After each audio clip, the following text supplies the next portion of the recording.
Anda kembali di Sapa Indonesia Pagi, saudara. Kali ini di segmen Kompas Bisnis bersama saya Putri Oktaviani. Kelas menengah terpuruk, awas fenomena Chilean Paradox. Siapa yang dimaksud sebagai kelas menengah? Nah, kami pakai jurnal LPEM Universitas Indonesia. Setidaknya saudara, ada 3 definisi yang bisa dipakai dan menjadi sangat relevan bagi pemerintah untuk membawa kemana nih arah kelas menengah terhadap pertumbuhan ekonomi. Yang pertama, pengertian Acemoglu dan Ziliboty 1997. Kelas menengah adalah sumber kewirausahaan dengan kapasitas dan toleransi terhadap kepuasan yang tertunda yang dapat menciptakan lapangan kerja dan pertumbuhan produktivitas bagi masyarakat yang lainnya. Nah, kedua, ini Dobke dan Ziliboty tahun 2005 ini mengatakan bahwa kelas menengah ini menyediakan sumber daya manusia dan tabungan yang diperlukan untuk mempercepat akumulasi modal dan penciptaan kekayaan dalam perekonomian. Yang ketiga, Murphy et al. 1989. Konsumen kelas menengah bersedia membayar lebih mahal. Kami ulang ya, konsumen kelas menengah bersedia membayar lebih mahal untuk barang-barang berkualitas.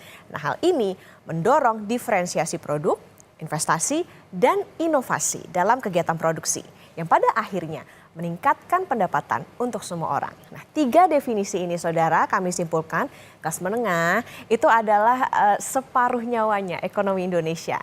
Jika terabaikan dampaknya fenomena Chilean Paradox. Nah, apa sih korelasinya? Kita ke data pertama dulu.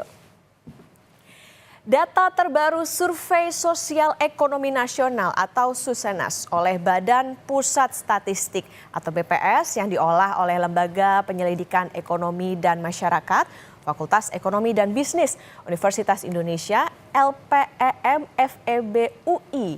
Nah, jumlah penduduk kelas menengah di Indonesia turun sejak tahun 2018. Kita lihat data di layar Anda saudara. Pada tahun 2014 jumlah kelas menengah di Indonesia itu ada 39 juta jiwa atau porsinya itu adalah 15,6% terhadap populasi. 4 tahun kepemimpinan Presiden Joko Widodo, jumlah kelas menengah naik signifikan dan mencapai 60 juta jiwa atau 23% dari total populasi Indonesia. Tapi sejak pandemi dan selepas pandemi sampai akhir 2023, jumlah kelas menengah Indonesia turun sampai 8,5 juta jiwa menjadi 52 juta jiwa. Angka ini saudara setara dengan 18,8% total populasi. Padahal Kementerian Perencanaan Pembangunan Nasional, Badan Perencanaan Pembangunan Nasional atau Bappenas menyatakan bahwa untuk mencapai status negara berpenghasilan tinggi, jumlah kelas menengah harus ditingkatkan menjadi 70% dari total populasi Indonesia pada tahun 2045. Nah, apakah memang benar kelas menengah diabaikan oleh pemerintah hingga jumlahnya turun? Nanti kami akan tanya ke ekonom. Kita ke data selanjutnya, saudara. Sedikit menyinggung teori kelas menengah seperti penjelasan di awal tadi. Nah, kelompok ini saudara punya andil krusial atas penciptaan kekayaan dalam perekonomian. Buktinya ada nih ya, ini datanya. Sumbangan pembayaran pajak dari kelas menengah itu mencapai setengah atau di atas 50% dari total pajak negara. Kami masih pakai jurnal dari LPEM UI. Kontribusi pajak kelas menengah itu sangat penting untuk mendanai program pembangunan publik, termasuk misalnya investasi infrastruktur dan sumber daya manusia. Nah, untuk mendukung investasi tersebut, saudara, sangat penting untuk menjaga daya beli. Nah, baik kelas menengah maupun calon kelas menengah, saran ya, pemerintah mungkin bisa menengok data di tahun 2022. Rasio pajak terhadap PDB Indonesia berada di angka 9,1% yang relatif rendah dibandingkan dengan negara-negara tetangga. Artinya betapa penting kontribusi pajak yang kuat dari kelompok-kelompok ini sebagai sumber keuangan publik. Apa jadinya jika daya beli mereka turun? Nah, apakah rasio pajak memburuk? Apakah janji politik ke depan akan sulit dijalankan? Apa iya data deflasi berturut dan laju konsumsi rumah tangga yang stagnan dalam PDB bukan serta-merta tentang daya beli yang turun? Kita nanti akan tanya ke ekonom. Yang pasti data berikut tidak bisa diabaikan. Data berikutnya. Sumbangan konsumsi kelas menengah yang ada di dalam PDB turun. Nah, tahun 2018 itu mencapai 41,9%. Kemudian di tahun 2023 menjadi 36,8%. Kami masih pakai data dari jurnal LPM UI, saudara. Penurunan ini menunjukkan pengurangan konsumsi kelas menengah yang mencerminkan potensi penurunan juga dari daya beli mereka. Konsumsi turun, yang diwaspadai adalah daya beli. Multiplier efeknya ini bisa kemana-mana. Apakah kelas menengah itu sudah mendapatkan dukungan yang memadai dari pemerintah, atau mereka ini hanya sebagai sumber putaran ekonomi, termasuk di dalamnya ini sumber pajak saja. Nah, misi penyelamatan seperti apa yang konkret dan dibutuhkan kelas ini? Yang pasti ada penyebab konsumsi turun. Kita ke data yang berikutnya. Ketidakpastian mengenai arah kebijakan oleh pemerintah mendatang mendorong masyarakat cenderung menahan konsumsi. Nah, begini kata jurnal yang sama. Kelas menengah itu cenderung memiliki literasi yang baik sebetulnya tentang kondisi ekonomi politik.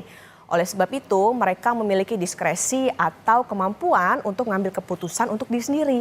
Lalu apa korelasinya dengan The Chilean Paradox? Kita ke data selanjutnya. Ini kata Muhammad Kotib Basri, ya, Menteri Keuangan 2013 sampai 2014 maksud kami, sudah memperhatikan resiko yang terjadi pada kelas menengah sejak tahun lalu. Instrumen perlindungan sosial untuk kelas menengah bawah itu perlu dipikirkan, saudara. Guncangan ekonomi akan membawa mereka menjadi kelompok miskin.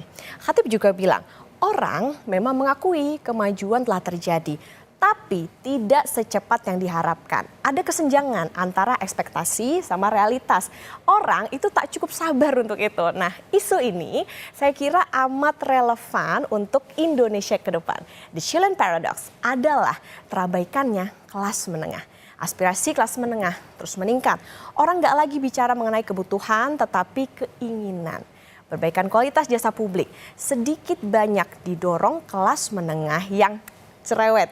Nah, itu sebabnya saudara, Khatib menyebut kelas menengah sebagai pengeluh profesional atau professional complainer. Nah, di sini yang bisa ditangkap adalah pemerintah tidak bisa lagi hanya fokus pada akses, tapi juga kualitas. Pelayanan jasa publik yang buruk akan menjadi isu politik. Lihat bagaimana media sosial dipenuhi kecerewetan kelas menengah baru ini dalam soal pelayanan jasa publik, kemacetan, korupsi, keadilan, atau isu sosial politik lainnya. Nah, itu sebabnya perlindungan sosial tidak bisa lagi fokus pada kelompok miskin saja.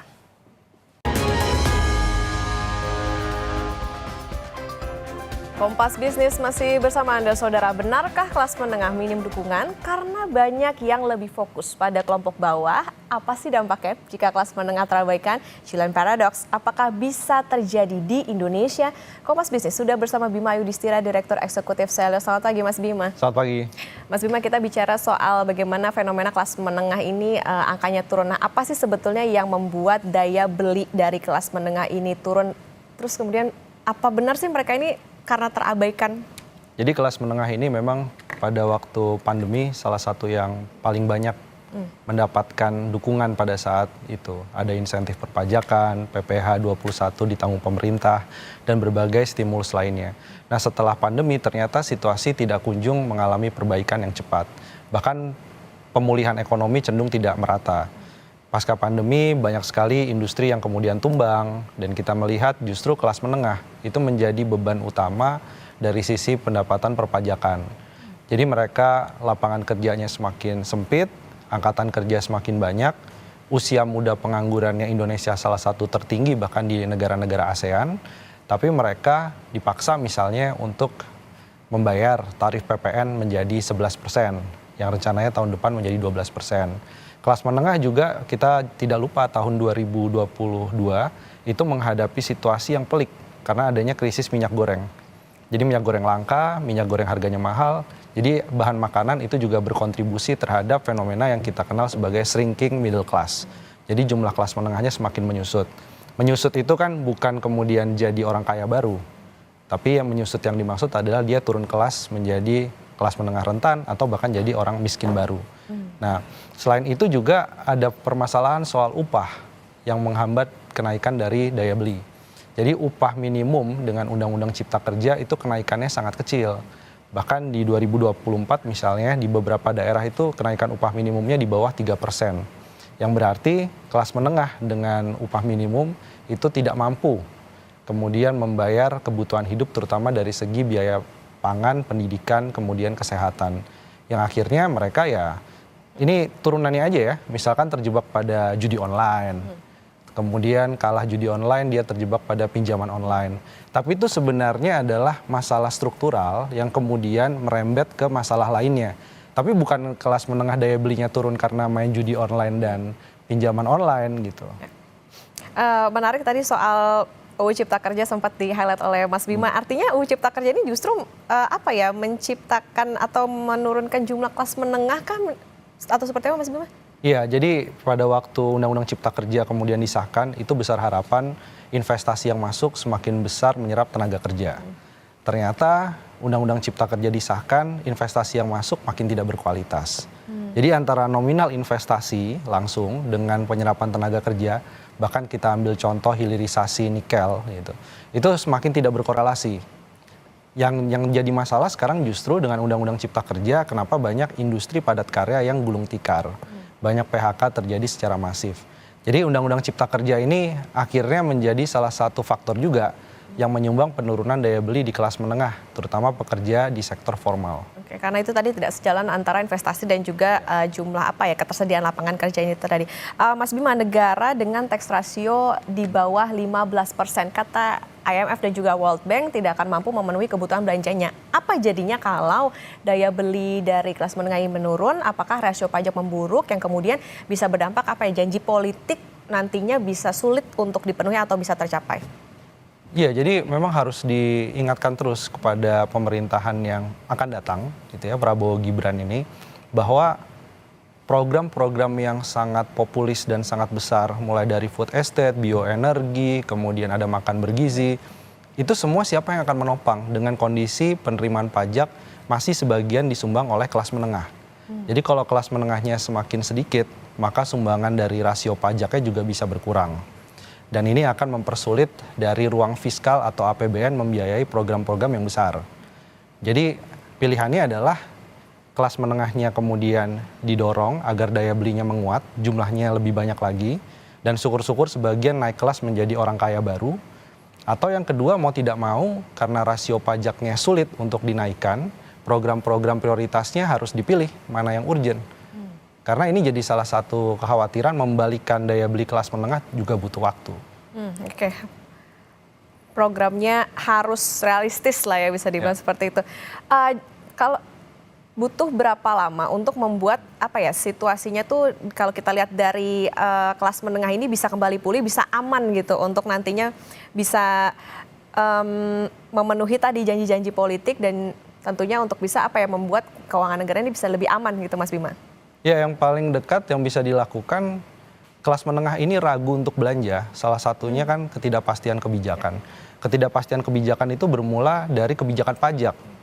Nah ini penting nih, jadi kebijakan pajak itu udah jelas harusnya tahun depan nggak boleh ada kenaikan PPN.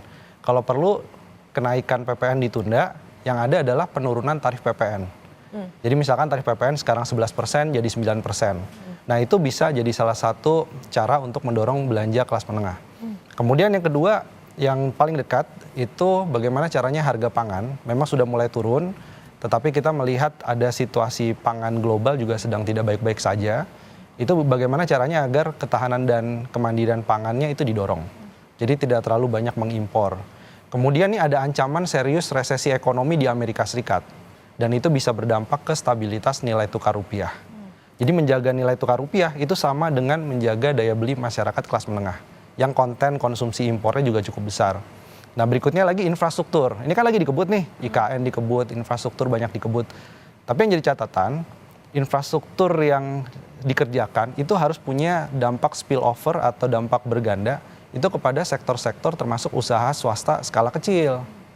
Nah ini kan ada yang kurang klik antara infrastruktur yang dibangun itu dengan misalnya ekonomi masyarakat, terutama di banyak daerah luar Jawa. Hilirisasi juga salah satu PR tuh. Jadi kalau mau sekarang ini menata ulang hilirisasi, sehingga hilirisasi yang didorong itu sebenarnya bukan mineral, saja, tapi perkebunan, pertanian, karena di situ tenaga kerjanya banyak terserap. Menarik tadi soal IKN, berarti butuh berapa banyak sih Mas sebetulnya yang bisa yang bisa dilakukan oleh negara supaya kelas menengah ini bisa kembali pulih seperti di tahun 2018? Berapa banyak dari segi anggaran? Berapa lama? Berapa lama? Kalau bicara berapa lama ya saya pikir sekarang ini dalam konteks menahan agar tidak terjadi kelas menengah yang semakin mengecil. Itu saja sekarang tujuannya. Jadi kalau untuk lebih memperbanyak lagi kelas menengah baru, ini kelihatannya butuh waktu mungkin 5 tahun juga belum bisa. Nah ini juga tergantung dari bagaimana menjaga konsumsi rumah tangga, sehingga konsumsi rumah tangganya harus di atas pertumbuhan ekonomi. Jadi kalau mau pertumbuhan ekonomi 5,2%, ya konsumsi rumah tangganya juga harus di atas 5,2%. Nah sekarang yang kita lihat konsumsi rumah tangganya kurang begitu mensupport pertumbuhan ekonomi secara total. Nah Mas Bima, benar ya sih kalau kelas menengah ini justru jadi fokus penerimaan negara? Salah satu buktinya itu adalah PPN naik 1% di tahun depan 12%. Iya. 1% poin itu tadi. Itu kan yang tahun depan 12%. Tapi untuk yang sekarang saja dengan tarif PPN 11%, itu kelas menengah sebenarnya banyak yang tertekan. Karena fakta di level retail, itu banyak barang yang naiknya bahkan lebih dari 1%. Sejak PPN dari 10 menjadi ke 11%. Nah apalagi tahun depan.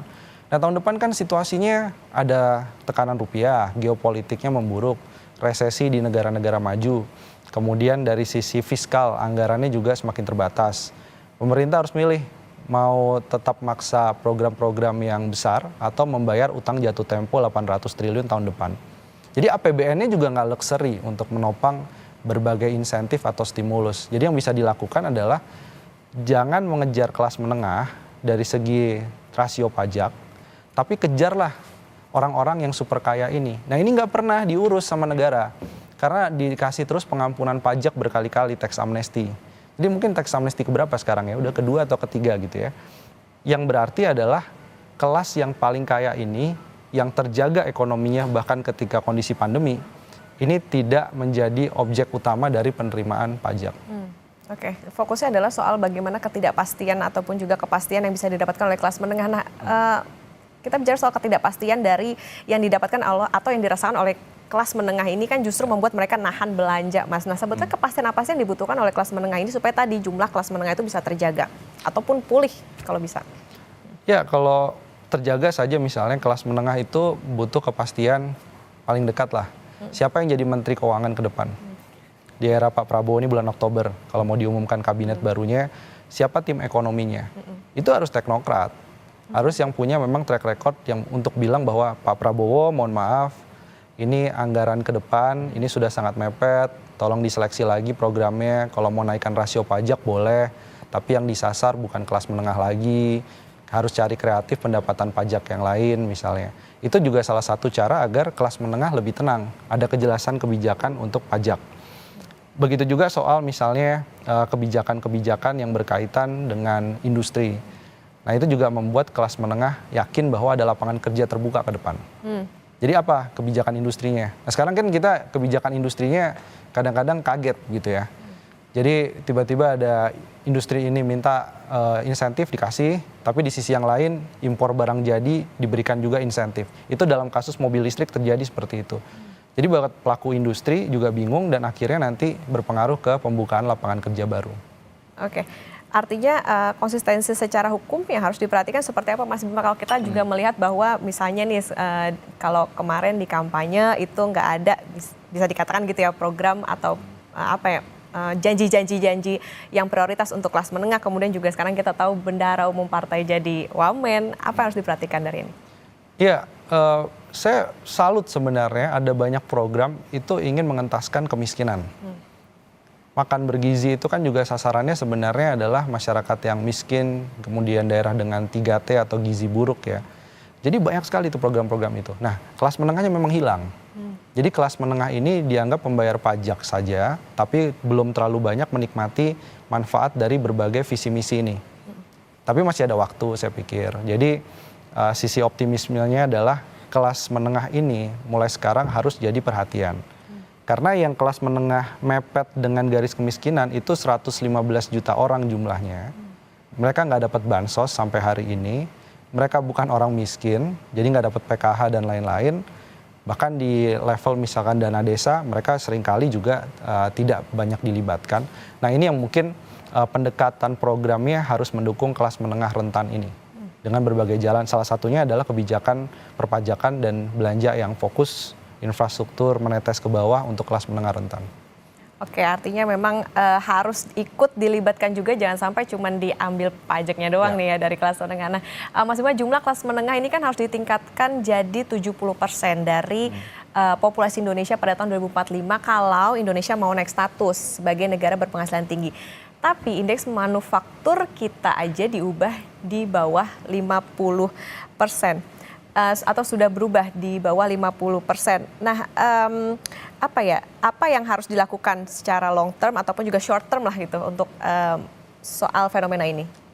Sekarang nggak ada satupun negara maju tanpa melalui fase industrialisasi atau teknologi tapi berkorelasi dengan industrialisasi seperti yang terjadi di India. Kalau fase industrialisasinya matang itu seperti di Korea Selatan. Nah, Indonesia mau pilih yang mana? Sekarang yang terjadi adalah untuk menyelamatkan kelas menengah ini dari shrinking ataupun semakin mengecil, maka kita harus balik lagi melihat kebijakan industri kita, kebijakan pertanian, dan kebijakan jasa pendukung ini sudah komplementer, saling melengkapi, sudah terintegrasi atau belum. Karena yang dilihat sekarang adalah pertaniannya ke arah timur, industrinya ke arah barat, kemudian sektor jasa justru menyumbang impor yang sangat besar. Baik jasa telekomunikasi maupun produk yang ada di dalam e-commerce. Itu konten impornya sangat besar. Nah, jadi karena tidak ada integrasi antara tiga sektor utama Indonesia, sehingga kelas menengah ini makin banyak bekerja di sektor-sektor informal. Jadi ketika dia nggak dapat kerja di industri, dia kerjanya di sektor jasa. Jasanya itu jadi misalnya driver ojol yang sebenarnya dia masuk kategori pekerja informal, tidak punya kepastian jenjang karir, kemudian juga banyak jaring pengaman sosial yang tidak didapatkan sama dengan pekerja formal. Jadi ini mulai ditata ulang, memang agak-agak berat ya, tapi ini harus ditata ulang oleh pemerintahan ke depan. Kalau tidak, yang terjadi adalah sulit nih kita memperbesar kelas menengah dan juga menaikkan PMI manufaktur itu di atas level yang ekspansif. Terakhir, Chilean Paradox itu sudah terjadi belum Mas di Indo? Oh bukan Chilean Paradox kita sudah resource curse atau kutukan sumber daya. Jadi Chilean Paradox itu ada kaitannya dengan ekspektasi kelas menengah yang berharap pertumbuhan menjadi lebih tinggi, Chile cepat menjadi negara maju.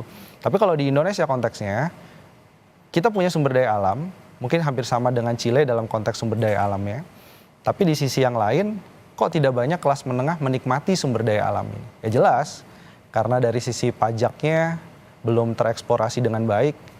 Kemudian dari sisi keuntungan, itu repatriasi dari keuntungan sumber daya tidak mengalir kepada kelas menengah. Oke, artinya memang kita itu tadi ya semakin menarik bahwa kita punya sumber daya, tapi ternyata kelas menengahnya ini bisa dikatakan kurang diperhatikan karena cuma ditarik doang pajaknya, dan ini tentu harus jadi perhatian juga bagi pemerintah berikutnya soal bagaimana, karena itu tadi untuk membiayai program-program prioritas butuh uang artinya, tapi di satu sisi tidak hanya masyarakat yang bawah saja yang menikmati, tapi juga harus merata termasuk juga ke kelas menengah supaya tadi bisa menjaga sampai di angka yang aman untuk di tahun 2045 kalau kita mau jadi negara yang maju yang lebih baik lagi. Terima kasih Mas Bima Yudhistira, Direktur Eksekutif Seleo sudah bersama di Kompas Bisnis. Sehat selalu Mas Bima. Terima kasih.